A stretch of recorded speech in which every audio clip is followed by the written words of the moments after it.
हलाणी मां अव्हांखे ख़बर ॾींदा हलूं त सॼे मुल्क जीअं हलाणी में बि करबला जे शहीदनि खे भेटा ॾियण जे लाइ शहर जे मुख़्तलिफ़ इलाइक़नि मां इमाम बारगाह सईद बाबर शाह जो पिण संदुसि ही ज़ेर एतमाम, कमाल सोलंकी, बहराम सोलंकी जा पिण ज़वार मुरीद सोलंकी जे ज़ेर एतमाम, डबर मौला इमाम बारगाह जो पिण कामिल सोलंकी जे ज़ेर एतमाम, जोगियुनि वारो पिण अनवर अली जोगी जे ज़ेर एतमाम, इमाम बारगाह पीर छुटल ऐं सैयद नवीद अली शाह पिण संदुसि ज़ेर एतमाम समेत आसपास जे इलाइक़नि जा 20 मातमी जलूस बरामद थिया जेके मुख़्तलिफ़ पिणनि तां थींदा मरकज़ी इमाम बारगाह सईद कबीर शाह ते नेर थिया ऐं शाम गरीबा जूं मजलिसूं बर्पा कयूं वियूं। ज़ाकिरनि वाक़े करबला जे शहीदनि ते रोशनी विधी। मातमी जलूस सवें अज़ादारनि पारां चाकुनि ज़ंजीरनि गुर्जनि जो मातम करे करबला जे शहीदनि खे भेटा पेश कई जंहिं में 20 अज़ादार ज़ख़्मी थी पिया। शहर जे मुख़्तलिफ़ चौकनि ते न्याज़ ऐं शबीलनि जा एहतमाम कया विया। मातमी जलूस जी सिक्योरिटी पुलिस ऐं अंजुमन स्काउट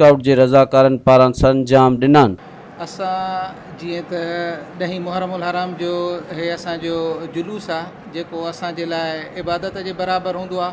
उन में इंतिज़ामात जे हवाले सां पुलिस जो असां सां तमामु सुठो इंतिज़ामात आहिनि ऐं ताउन बि आहे। DSP साहब SP साहब जन असां वटि विज़िट कया ऐं रूटनि ते पुलिस बि असां सां गॾु आहे ऐं डिस्ट्रिक्ट एडमिनिस्ट्रेशन जे हवाले सां DC। मज़ीद ख़बरनि ऐं तफ़सीलात लाइ विज़िट कयो असांजी वेबसाइट www.awamiNewsHD.com ऐं ॾिसंदा रहो अवामी न्यूज़ HD।